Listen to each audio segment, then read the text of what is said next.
very good presentations from various on various topics, and for sure all of them are important because people, processes, technologies, and when I'm saying processes, I'm saying also regulations, laws, standards, and so on and so forth. So I'm Cosmin Anghel. I'm the Chief Information Officer of Nuclearelectrica. I'm together with my colleague Alexnadru Musat.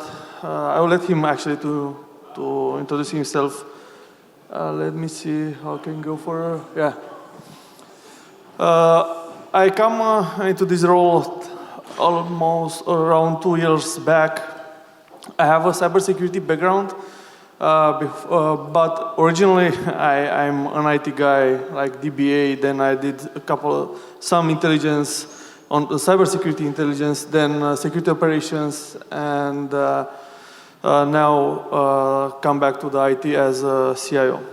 A few words about Nuclearelectrica, because I'm not sure if you heard about it. Nuclearelectrica is operating a nuclear power plant in Romania, 2 CANDU reactors. Also, we have a fuel factory, is another plant, and another manufacturing, which is actually producing the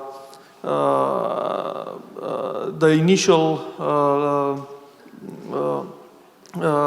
component what is used in the fuel. Alex, I would like you to introduce yourself, and then we can go forward. Yes. Thank you, Cosmin. My name is Alexnadru Musat. I'm the CISO of the same company as Cosmin. I report to Cosmin. I've been in the industry for more than 17 years. Similar to Cosmin, you can see that mostly I've been in IT, security operations, a bit of intelligence, cybersecurity consulting. And to add on what Cosmin said, so I'm neither a nuclear physicist nor a scientist. What I can tell you about our nuclear power plant is that it has 2 CANDU reactors, which stand for Canadian deuterium uranium. Basically, we're using uranium as a fuel and heavy water as a cooling agent. As you can tell, English is not our native language, so please excuse us up front for any hiccups that we might have. Do not lapidate us. And today, if we can go to the next slide, or maybe if I can, thank you. We will be discussing about Cynergy-ISAC, some of the challenges when it comes to cybersecurity in the nuclear world. And of course, if we'll have some time, we are going to tackle any questions that you might have. So, first topic for today, Cynergy-ISAC. As we are all aware, there are at least several active threat actors out there, most of them linked to different Russian intelligence agencies, who have been targeting the energy sector all around the globe, Europe, Romania as well. And because we strongly believe, all of these threat actors, of course, they have the capabilities to develop in-house tools, they are quite sophisticated, they can create quite a fuss in the ICS world. And because we strongly believe that together we are stronger, the more the merrier, and no one should navigate cybersecurity alone, this is our own motto. And because it was imposed by the European Union, we have created Cynergy-ISAC. Why it was imposed? Because we had a grant, so the project was co-financed by the European Union. But I want to hear, was our decision to apply for that grant, yes. And that is important because in order to have such ISAC, you need to have the right energy invested in that way. But it's not a regulation in place that forced our national law to ask us to create it. Yes, I mean, we observe that the energy sector in Romania, when it comes to cybersecurity, maybe it's not that mature. So we just wanted to move the needle a bit, further. And we also observe that there is a need for more and more validated threat intelligence. So you have like a lot of OSINT information, but you, in the end, would need to have that kind of validated threat intelligence that comes from other companies, right? And we've built the Information Sharing and Analysis Center. At this point, as you can tell, we have lots of companies which are part of the ISAC, from oil and gas, hydro, renewables, nuclear as well. We do partner with different service providers when it comes to trainings. Sans, Dragos, some of local partners as well. We are backed up by the Ministry of Energy, by our National Director for Cybersecurity, also academia and research. We've also, because now we have here Jesus Molina, who is also part of the European Energy-ISAC. We've partnered with the European Energy-ISAC, so we are part of this community, which further expands to the Japanese Energy-ISAC. So when we go back to this validated threat intelligence, we can actually find even faster about a potential, cybersecurity attack or cybersecurity incident within the community. And we have different, several capabilities, because the project is not just about, threat intelligence, threat information sharing. We said, if we are planning not to navigate cybersecurity alone, it's not just about threat intelligence and information sharing. Because we do have the experience, we said, why not within the community take the regulations in place, the frameworks, NIST, whatever, you name it, and provide guidance to develop proper incident response plans, for instance, playbooks, whatever, you name it, risk management frameworks, and so on and so forth. We do deliver some threat intelligence reports, threat landscape reports, monthly, quarterly, and even annually, on an annual basis. And last but definitely not least, we are focusing in improving the capabilities in the sector with trainings and exercises. That's why we have those well-renowned partners that you have seen. And of course, we will discuss a bit more about those. Cosmin? Yeah, I just, Mr. Molina was presenting earlier the NIS2, and we have NIS1 and the transposed in the national law from 2018. The effort to standardizing, an industry is pretty hard, and all the forces, all the stakeholders should be involved in this. The government can come with a law, but it cannot impose the same level of security for everybody, because the risk appetite is different. The trend landscape or the attack surface is different as well. The budgets are different. Some companies or some organizations are performing better or not. So this Cynergy-ISAC come for the energy sector as a support also for the implementation or adoption of the NIS1, and of course now for the NIS2. This was like a driver. This was actually the reason why we said threat intelligence sharing is not enough. We need to support, on a broader scope, the industry. I mean, the full process, right? Yeah. People, processes, the technologies as well, with some, feedback and proficient knowledge sharing. As I said, so we do deliver some threat intelligence reports. When it comes to information sharing, most of the threat information is done via MISP, which is a very well-known platform. We do support MISP-to-MISP integrations. We do support authentication, so a company can join by connecting our MISP instance, by public IP validation. We have certificates for authentication, so we are taking security very seriously. We have implemented a traffic light protocol when disseminating different types of information. We have communities, you name it. Everything that you can done with the platform, we have done it. As I said, some of the guidelines we've developed so far, like an incident response plan when it comes from the IT side of the world, frameworks for risk management. We have our own secret sauce in the IT world. We have taken the technical assessment methodology from EPRIS, Electrical Power Research Institute from the US, within the OT world, so to do assessments on systems, threat intelligence guidance, and they were very, very well received within the industry. When it comes to trainings like security and exercises, I think this is the most important aspect, if you ask me, because I'm coming from operations. Our trainings and exercises are not just, hey, this is, the theory, you get back home and learn it. No, we emphasize the hands-on stuff, maybe face-to-face events. We also are doing it via Teams.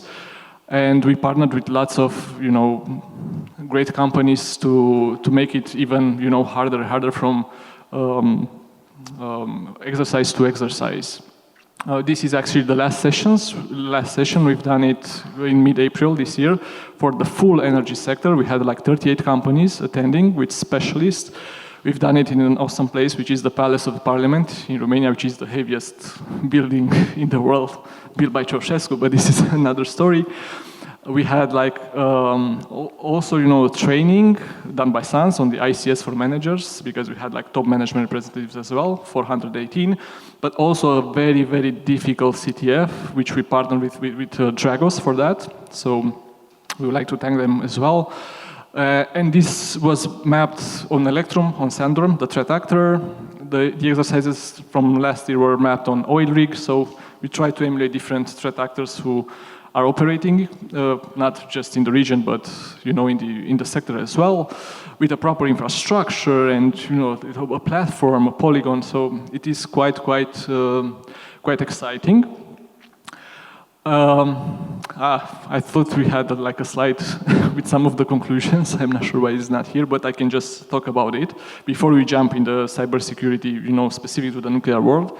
Is that what we have found out after this exercise is that the representative from the energy sector, at least in Romania, are about average when it comes, to technical hands-on skills. This is how they are, average. How can you say that? Because in the events, we also have invited like those task forces that we will go to in case we will have incidents, right? Like the local authorities who have those capabilities to do advanced digital forensic incident response, advanced malware analysis, all of those aspects. And they were like top. They were top. We expected them to be like, top notch. The energy sector it was about like mid-range. Some other numbers at this point. So we managed to share like more than 170 threat intelligence feeds based on cybersecurity events. Not that much on cybersecurity incidents, God forbidden, but at least from cybersecurity attacks, so lots of indicators of attacks. We've conducted so far 7 trainings and exercises. We've managed to spend the budget, because as I said, the project was co-financed by the European Union, so 75% on them. It was around like 400 to 2,000 K, more or less, on a span of 4 years. And for us, yes, I think this is a success story. The project is not dead, because the funding is over, but we are still pushing it. And a challenge for us was as well getting people in. So this was a struggle. I'm not sure how it's in Poland. I'm always telling this story because in Romania, companies and people, I think it comes from early stages of their lives from school. Sometimes they might feel a bit ashamed, maybe a bit embarrassed, not to jump in and say, I don't know if I want to be part of this community. I cannot share whatever. I'm not at a certain level of experience, expertise. And you had to be like, very pushy, like the myth of Sisyphus, like the Chinese drop. You have to be persistent to get the enough energy the enough psi energy, right? Synergy, to get all the companies along. This is what happened to us. So it started with us, but with small steps, baby steps, we managed, to actually build a community, and we are planning to further expand, at least in the region. Yeah, I think in the future, in US, the ISAC industry is pretty well developed. In Europe, not too much. And I think together with the NIS2 directive, the network of the ISACs will develop a lot and will be like a constellation. Each country will have multiple national ISACs for the most important industries like energy, healthcare, and so on and so forth, based actually on the domains from the NIS2. And then the countries can push the ISACs to connect one to each other and collaborate. They can do peer-to-peer between them, or they can do via the European level ISAC, as we are doing with the European Energy ISAC, right? So this will be actually the basis of building the trust in cybersecurity. And I realized this when I come in the CISO role. Before I was the CISO of Nuclearelectrica, and I was saying, okay, now I'm doing cybersecurity here. I know a lot of frameworks. I built a lot of teams before, but you know, energy, as energy producer, you are not together. You have the distribution, you have the supply chain, you have a lot of other entities that are helping you to produce, distribute, and operate actually in that field. And that means to have, you know, discussions, collaboration, and in the end, the level of trust to be able to do that in a secure way. Otherwise, will be like to navigate cyber alone, which I don't think is the right way. Now, I will jump to the second part of the presentation. We will present you how we approach cybersecurity in nuclear world in particular. Nuclear in general is a heavy regulated domain. I mean, we have NIS2 for sure, but that honestly for us is the light part of the things, because, or you know, ISO 27K is not because is light, because is more is not optional, is mandatory, but the way how they're defined or how they are transposed is not like they imposed us, you know, to implement a specific architecture. But in nuclear, there are norms, national norms. You have the nuclear security framework, the security regime of the country for nuclear, and you need to take one by one the requirements and accomplish them. Otherwise, you will not get the license to operate a nuclear power plant. And they will define them more granular, let's say. But before we'll go directly to the cybersecurity in nuclear, I want to let you know that now there are around the world there are operated a lot of nuclear power plants. Old ones which were refurbished, some new technology were added in place. New ones, or the ones that are now under the commissioning in many countries, which brings more digital components in them. And digital, to be honest, for me, I heard there are a lot of opinions, and we can discuss about it. But digital doesn't mean necessarily less secure, because actually we need to take the benefit of digital, because we can have visibility. In nuclear, for example, we are talking about insiders. If I don't have digital visibility in the plant, I cannot identify an insider. And there were a couple of cases related with the insiders, right? So usually I prefer to see the good part of the things, but still there are not like, I mean, nuclear is following the same pattern. There are new digital components implemented, some new refurbishments done, as I said earlier, but still a lot of obsolescence there, like Windows 7, Windows XP, and so on and so forth, right? So we are following the cycle of the industrialization, if you want, the recent industrializations. So every 30, 40, 50 years, the plants are refurbished, and new technologies are coming into the place, digital ones. Or if the company decides they can invest more in the digitalization and they can implement sensors and so on and so forth, which brings more visibility. So now we are somewhere between the managed operations, let's say, and unmanaged operations. And an important thing that I want to raise here, the digital twin part, that brings a lot of, again, benefits, and it can be utilized offline without direct interaction with the nuclear operations. But regarding the reactor physics, regarding the simulator, the training of the operators, all this, or training on the cybersecurity, this technology brings a lot of benefits into the field. You know, the Purdue model and the ICS architecture levels, there are a lot of protocols. I will not insist too much on this.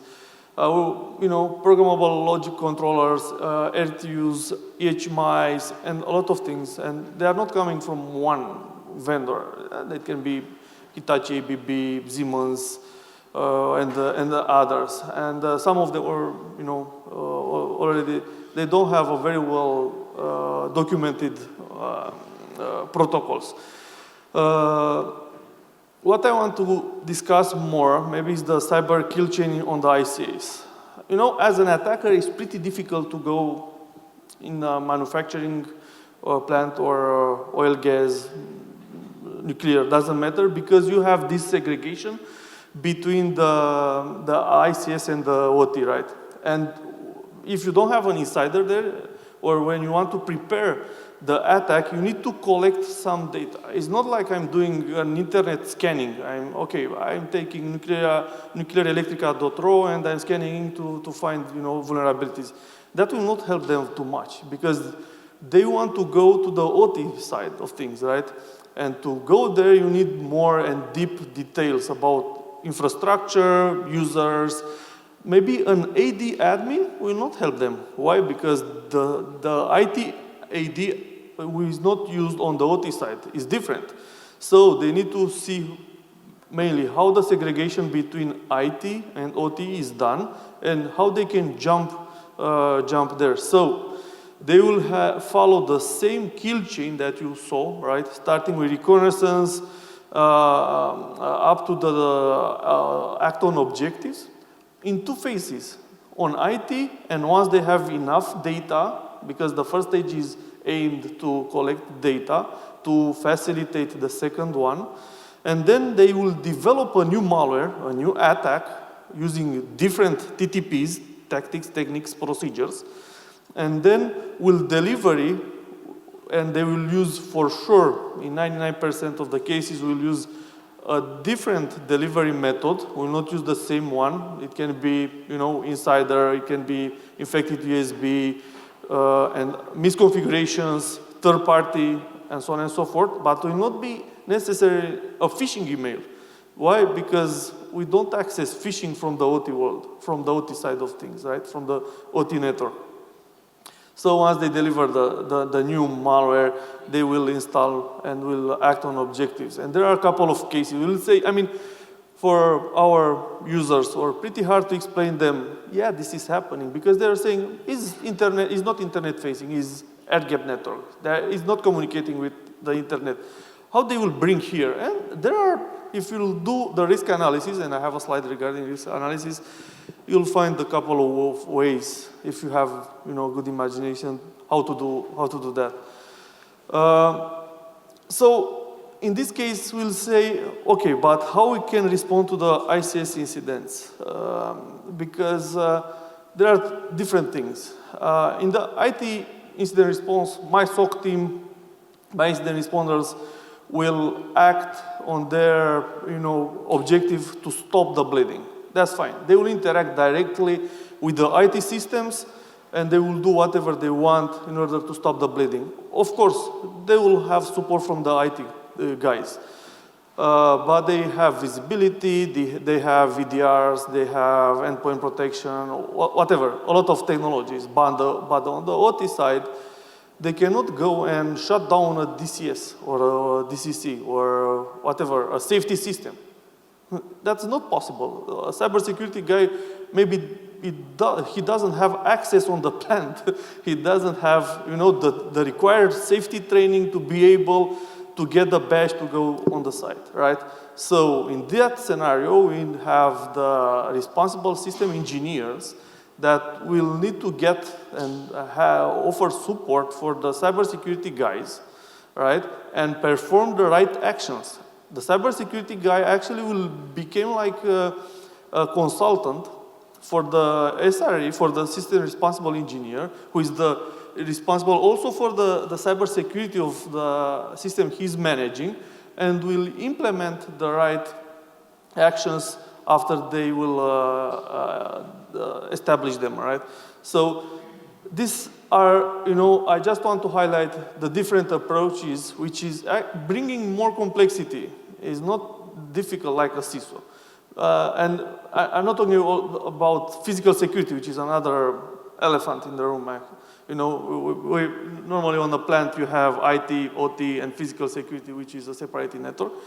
And you need to manage 3 different streams in the same way, 3 different approaches, and have the skill, the processes, and the technologies in the same time up and running, which is difficult. Now, regarding the nuclear facility zone model, as I said earlier, we are following very strict and clear rules. We cannot say tomorrow we'll go and implement whatever technology or even will, I don't know, modify a procedure because, for example, some of our procedures should be approved by the national regulator. What is pretty different before what I saw earlier, and this is from is a screenshot from a guide from International Agency for International Atomic Energy Agency, IAEA, NSS 17T, which is saying that in nuclear facility we should have a zone model. And what that means, we have security levels, we have security zones, we have facility functions, and we have the systems, right? There are 4 points that, conceptual points that should be coming to the place in a logical way in order to have a cybersecurity regime or cybersecurity program. As you can see, for example, we have the security level 1, but that one can be, for example, the safety systems there. And you have system A, but there can be system B, system C, and so on and so forth, right? It's not like one system for a security level. Then you can have zones, right? You have system B, zone 2A, or you can have like the other example with system C and system D falling under zone 2B, right? So it's very important to create like, it's similar if you want like a Rachi model, right? It's very important to define what are the facility functionalities, I mean, on the plant. You have safety, you have operations, you have maintenance, blah, blah, blah, right? You need to define the security levels, you need to define the security zones, and then you have the systems that will be mapped on this, right? So this is how we're approaching the things. And because it's not fun if, to talk about cyber without risks, right? On the nuclear side, we're connected with the national framework. As you can see, we have the cybersecurity risk management, right, as a process. It is a process on our side. For sure, when we defined one, or actually when we redefined ours, we also consider EPRI, NIST cybersecurity framework, and this one, which is coming also from IAEA, and we put them together.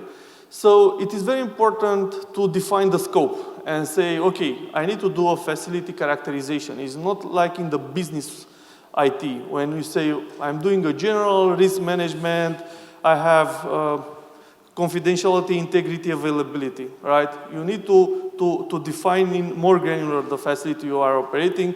You need to do the threat characterization, and also, as I said earlier, insider is a big thing for us. I mean, it's very important. And then you should have the computer security requirement specification, like cybersecurity program, the defensive computer security architecture, that is also important to be considered down the stream in the analysis. And of course, implementation and integration into the facility of the DCSA. Once you have performed, an important thing, the risk assessment is done per system, because usually the systems are isolated. There are, they have a specific function, and you want to observe it, to analyze it, more granular. You cannot say, now I'm analyzing DCS and DCC together. No, go and do the risk assessment for each system. Once you have the output, let's say, then you need to collaborate with the regulator. They can come into the inspection. They can ask you to approve the risk analysis that you have done, right? And then they will follow their nation-state framework. And an important point here is the DBT, which means design-based threats, which is considered in the threat characterization on the right hand of that box. And then on the organization side, for sure, the risk analysis is impacting the facility, CSP, cybersecurity program, computer policy, and so on and so forth. So the entire process is continuous, multi-year, following a regulation, national regulation, and that's it pretty much. Please, Alex, if you want to... I would like to add something when it comes to risks. So if you ask me, the three major risks that, for instance, the plant is facing is that would be like a supply chain attack that could happen, and you have to do your due diligence, for instance, like providing laptops. You plan to do whatever work. You will do it on my laptop, or if you have like your own laptop, you'll give me up front your laptop. I will scan it, whatever I'm doing, I will have it in a closet. When you come, you'll get your laptop. When I said about culture, it's like, and it happened to us, like, what are you talking about? I've been here for 20 years. Why are you telling me that I need to learn whatever? Who are you to tell me that? It actually happened, and the threat the insider threat, I mean, and it's a true story. So imagine like a small data center, and without like a security electronic access control lock. And why don't you have that control here? What do you mean? I have a procedure. I have to go with my colleague and get in, so I'm following the procedure, yes, but maybe one day, you are upset or whatever, and get in, and we cannot track any of your actions, for instance. So I think these are some of the three major risks: an insider threat, supply chain, and the culture within the company could be one. Yeah, actually, Alex, the culture and the security culture in general on the plants where safety first, right, is the most important thing. Maybe it doesn't matter if I will stop, producing energy for 2-3 days. I will buy it, but I need to have all the safety measures in place, fully operational, in order to protect the human lives. And in the end, in nuclear, and as I mentioned earlier, in any plants where safety is the most important thing, there is not a place for complacency. I'm not sure if you know the story of the Captain Francesco Schelatino. He was cruising Costa Concordia, and he was doing other things there. And I was saying, after the accident, he was saying, I was navigating by sight. No, we cannot do that. Even if I'm doing the same thing for 100 times in a month, every time I need to be sure that I'm doing accordingly with the procedure. I know, sometimes it's frustrating, but a checklist at each time can save human lives. So it's very, very important, right? So that's it from our side, I think, right, Alex? Yep. I don't know what happened with your slide. Maybe it was not my fault. Sorry. I'm not sure. I think it was one more, but I mean, we've covered it. So that was about it. Thank you very much. If you have any questions or whatever, thank you.